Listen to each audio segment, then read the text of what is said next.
So just like college football, for the NFL, I'm planning on just picking a handful of games against the spread each and every week.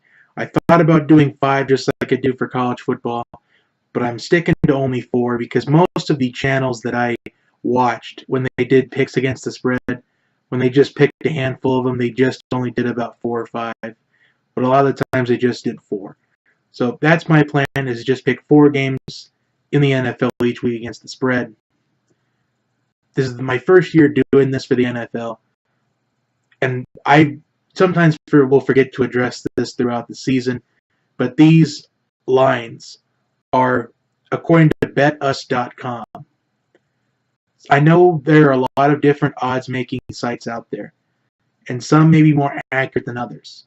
But if there's one that's at least close to completely being accurate, if you can put it in the comments section, I'd love to know about it. Maybe we could use that site to make our picks, maybe in a future week. But for right now, we're sticking to betus.com. And also, if there's a game against the spread that you want my input on, if you'd be interested to know my input on, feel free to put it in the comments section down below. This won't count towards the record leading up to the end of the year, but it's kind of nice to kind of maybe pick some other games a little bit. So without further ado, let's get to my Week 1 NFL picks against the spread. Now I know you can probably see some, like the bottoms of the numbers. Hopefully you don't really know what these picks are. I kind of wrote the numbers too big, but I just wanted them to be big enough for everyone to see. So my first pick against the spread this week, the Indianapolis Colts at -3. Andrew Luck is coming back to the football field for the first time in, it feels like forever. The Colts improved their offense in the offseason with Nyheim Hines, Jordan Wilkins, the running back position, with Frank Gore retiring, with Marlon Mack questionable for the first game of the week. Nyheim Hines, Jordan Wilkins, they were really solid in college. Hines with NC State, Wilkins with Ole Miss. And with drafting Quentin Nelson in the first round of the NFL draft, improves their offensive line. And I think with him being back, it's going to create an energy with this team. I think it's going to be motivating for the team. And I think the Colts get a win here and cover the 3-point spread. My second pick against the spread this week, the Tennessee Titans at -1.5 against the Dolphins. The Dolphins, they lost a lot in the offseason. It's kind of hard to use, it's hard to find concrete evidence when you make Week 1 picks. We don't really know what the teams are going to look like yet until they step out onto the field. We don't know anything. Preseason doesn't really mean much.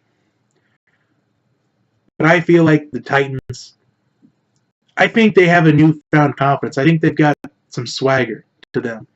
Making the playoffs for the first time last year in a long time, ever since the Music City Miracle. I think that's a newfound energy, kind of like with the Colts with Andrew Luck coming back. I just feel like this is kind of a new energy for the Titans. I think Mariota is going to have a pretty solid season. Maybe not necessarily a breakout MVP type season, but I think he'll do solid enough to get the Titans to about 9 wins. I think he will at least do it this week. With the Dolphins losing a lot on both sides of the ball in the offseason, losing Ndamukong Suh, losing Jay Ajayi at the trade deadline last year, losing Jarvis Landry in the offseason.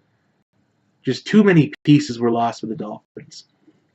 And Ryan Tannehill's coming back. I know that Andrew Luck is coming back as well for the Colts, but I just don't think that Ryan Tannehill is as talented as Andrew Luck. I like the Titans at -1.5.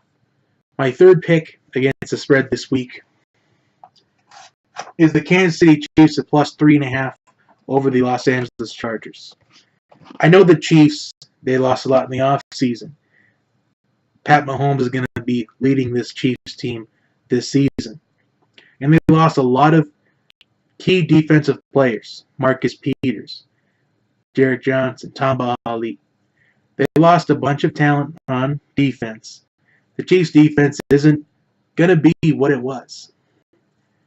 But the Chiefs, for some reason, always beat the Chargers. I know the Chargers are a team that I think are going to be on the rise this season.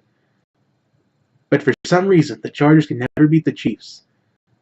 And I'm kind of using history on this one.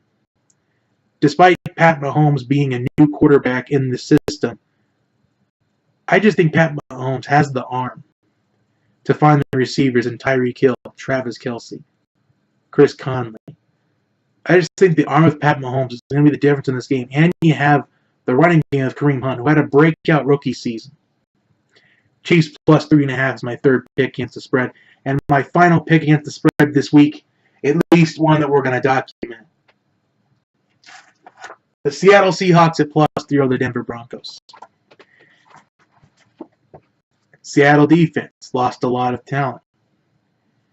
They've lost Cam Chancellor to retirement. Earl Thomas has not been showing up and he's wanting to be traded. Richard Sherman's lost in free agency. And the Broncos did improve their defensive line in the draft by drafting Bradley Chubb with the 5th overall pick. To team up with Von Miller. And the Seattle offensive line, it's lackluster. And the Broncos defensive line, that's going to be an interesting element to the game to see, is how the Broncos defensive line is going to do. But I just think the difference in this game is going to be Russell Wilson. Not to mention that the Seahawks also lost Jimmy Graham and Luke Wilson in the offseason. And Rashard Penny, the new running back they drafted in the first round, I hope he gets a lot of carries and production. But I think Russell Wilson, for the Seahawks to even have a chance of making the playoffs, as I think this is easily going to be considered a rebuilding year for the Seahawks. As the Seahawks have not been themselves since the heartbreaking loss in Super Bowl 49.